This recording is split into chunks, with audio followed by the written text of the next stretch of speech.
Domhnall, so great to see you. How are you? I'm good. How are you doing? I'm good. The last time we actually chatted in person was here in Toronto for the movie Brooklyn. That was a few years back. And I have to say, one of the best interviews I've ever had. You are always a delight. And No pressure. I got to tell you, this show had me on the floor, and I'm not even joking. It is so, so funny. So I first need to know, what was life growing up like in the Gleason household? It was intense. I was on with Brian earlier on, and Brian was essentially saying at that age, it was 4 boys, all within years of each other. Then my dad and my mom. And for the 4 boys, he said, we were so close in age and the extremes of emotion when you're a kid. If you're happy, it's the best day of your life.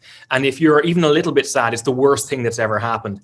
And with 4 boys all being at different points on that graph at different times, bumping into each other and sort of trying to get on with your life, trying to live your life. It was intense, but it was brilliant. And I'm very, very lucky for the childhood I had. Yeah, I can imagine. And then just getting the chance here to work with your brother on this show. I mean, it didn't look like you guys had any fun at all. But I got to tell you, you had me at Doofus. Please explain why your name was Doofus on this show. I mean, who knows? Like, it's such a weird... The thing is, if you asked me and Brian and Michael the same question, we would probably each give you a different answer, right? Like, that's just the way it goes. But I remember Brian years and years ago, even before we started writing the show, doing a really silly voice and just saying the sentence like, my name, Doofus is my name is Doofus. I just remember him saying that and me really finding it funny. And so, like everything, you just take it from a million different places, you know? So, yeah, I think that may have been one of the first places that it started from. But, yeah, it's a very stupid name. It's a very, very silly name. And it totally fits. It totally fits. Now, yes, it does. And Frank and Doofus, I just don't get this relationship because Frank always treats Doofus like crap, but they just keep coming back to each other. What is that draw? Why do they keep getting back together? Well, what I love about it is over the course of the series, so at the beginning you think, why the hell does Doofus stay with Frank? He's terrible for his self-esteem. You know what I mean? He stops him being able to get a job. He's just bullying him. He's awful. And I think as you go along through the series, you also realize that Doofus is terrible for Frank because Frank is being told all the time, you're amazing, you're the best musician in the world, you're incredible, you're better than Oasis. Like Doofus is always telling him his choices are good choices, but we know that's not the case. So I think they're all holding each other back. They're all stopping each other from developing and kind of moving on. That sounds quite serious, but what you do is you find the silliest way to stop them moving on. And that's all sitcoms to a certain degree. Yes. But we really tried to kind of get the most out of it with Frank. Now, I want to know what the secret is to keeping a straight face, because I don't know how all of you got through any of those scenes. It was bizarrely, it was really easy to keep a straight face because here's the thing. If we were just acting in it, I think it would have been difficult to keep a straight face. But we wrote it with Michael Maloney. Yeah. We were kind of executive producing it. So we had seen, we were just aware of all the problems that go with making a TV show at all. As an actor, you were so insulated. You don't need to know any of that stuff. Right, you're like, I think we're probably ahead of schedule, while the producer weeps in the corner. And so we just got to do our weeping on camera this time because we knew far too much. Just hilarious. And, and listen, very smart. One wardrobe for you, that lovely tracksuit. Here's the thing.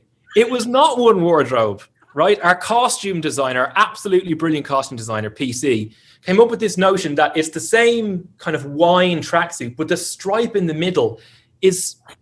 There's 3 or 4 different colors of that. So it does change slightly. It does change slightly depending on the day. But depending on the occasion, like, you have your wedding tracksuit. Well, that's true. So he wears a black striped one to the funeral. He wears a kind of a camo one when they're doing when they're spying on someone. So yeah, he's got a different look depending on what's appropriate, but it basically looks the same.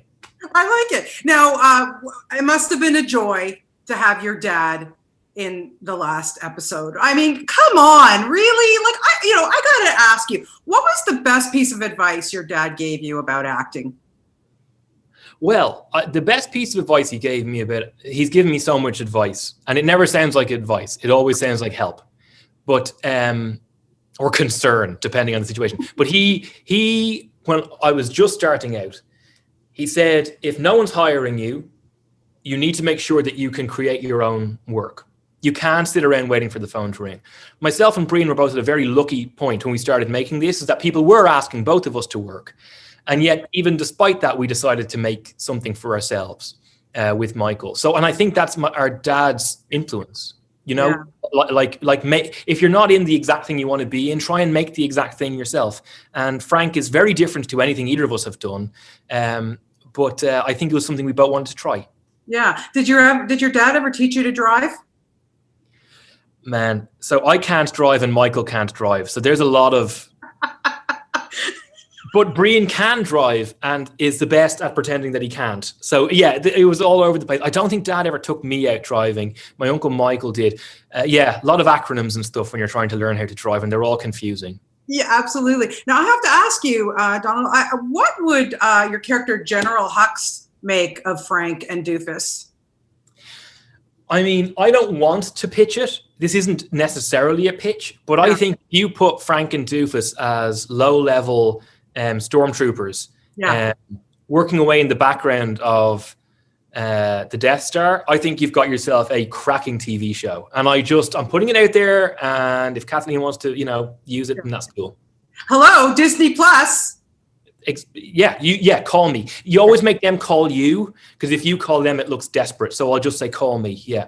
Absolutely. Now, as I was saying, I've been interviewing you for so many years, and I always love what you do. I have to commend you on the series run. I loved that series. And I got to say, working with Merritt Wever, she is absolutely one of my top favorite actresses. What was it like to do that show? It was fantastic. It was, again, that was an intense experience, but I loved it. Vicky, who sort of created the show, was fantastic. Obviously, Merritt is an absolute, just almost unparalleled as an actress. She's such a wonderful actress. Yeah. And then having Phoebe kind of come in acting, but also kind of writing on it as well, or contributing. You know what I mean? Creatively. Just seeing those people and Jenny, who she works with a lot. They were just seeing those people at the top of their game. And it was also right before we did Frank of Ireland, so I was like, I could see how much work it was. I was aware of what we were in for. But yeah, very, very impressive bunch of people. Very impressive. Yeah, loved it. Now, I'm going to wrap up by telling you that my son is currently studying at UCD in Dublin. He's studying veterinary medicine. He's in his third year. So I'm dying to get back there when they open the borders, of course. But it must have been a joy for you and your brother and your dad and the whole team to actually shoot this series in Ireland. Yeah, we shot in Dublin and we shot in Belfast. Our crew was nearly all, Irish or Northern Irish.